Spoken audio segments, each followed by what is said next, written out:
Today we're sharing something about ourselves that not a lot of people know about.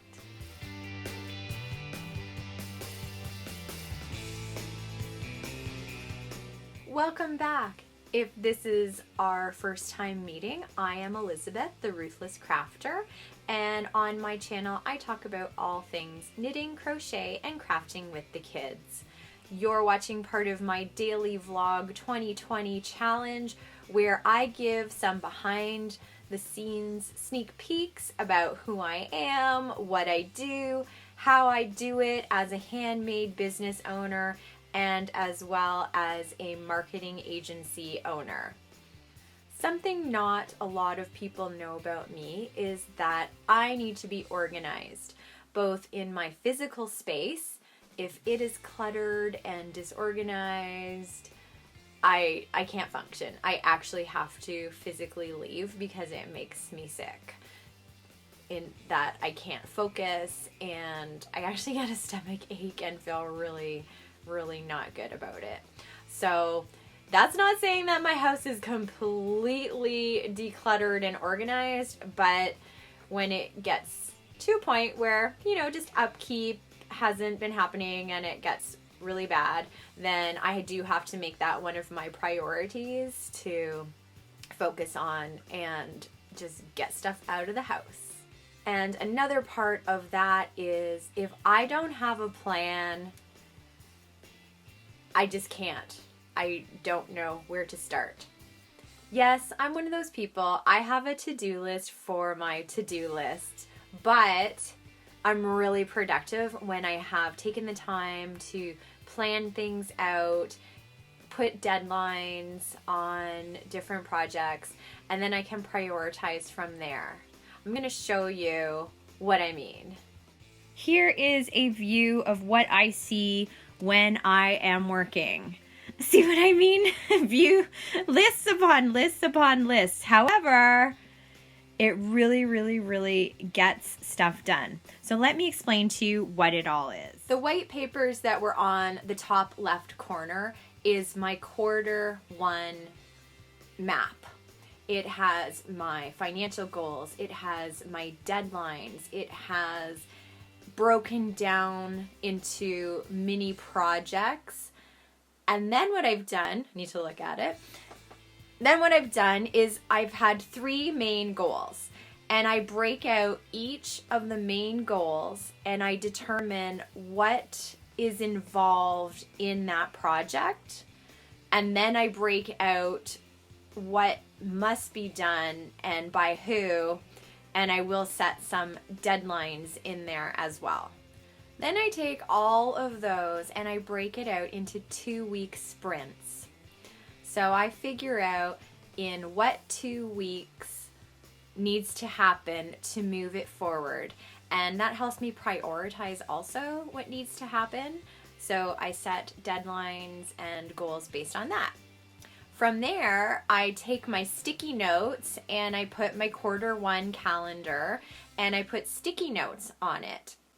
But I make sure that I'm not putting more than 2 to 4 sticky notes per day so that I can actually accomplish it.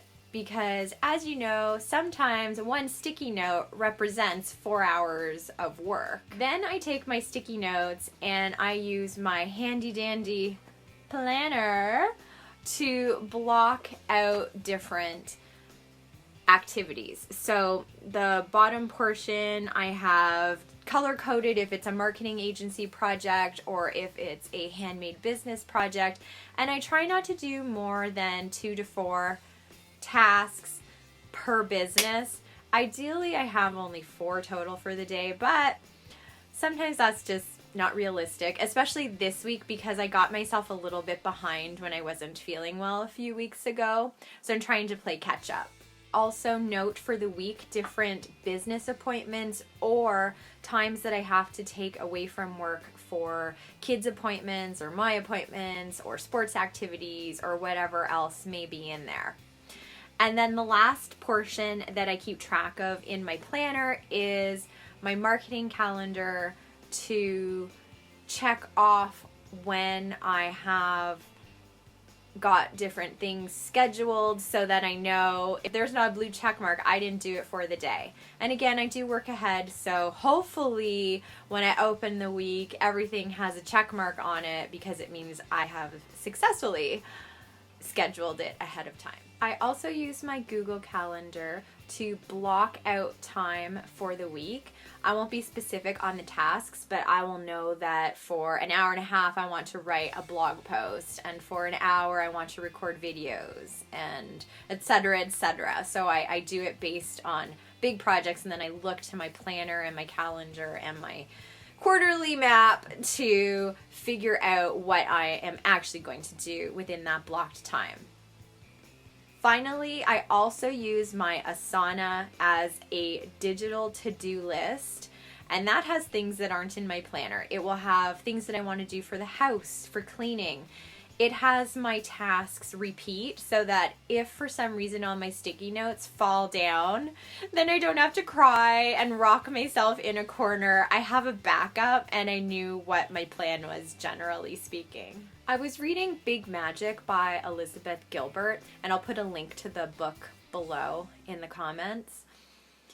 And her main concept is that inspiration is a living entity. So if you get inspired, comes to you, you get this great idea, and you don't act on it, or you don't act on it right away, then it's going to go find somebody who will make it come to life. And this just really resonated with me. So that is why I am so detailed in my planning. And sometimes when I get behind, I will catch myself saying, okay, I still want you as my idea. Please don't go on to somebody else. I am going to honor you. I just need to put it in the next quarter plan because I don't have enough time for all of the amazing ideas that you're throwing my way. Crazy or not, I don't know, but it's how I make things happen. Now it's your turn. What is something about yourself that not too many people know about? Leave a comment below. I can't wait to read it and get to know you better. And until next time, my friend, may the yarn be with you.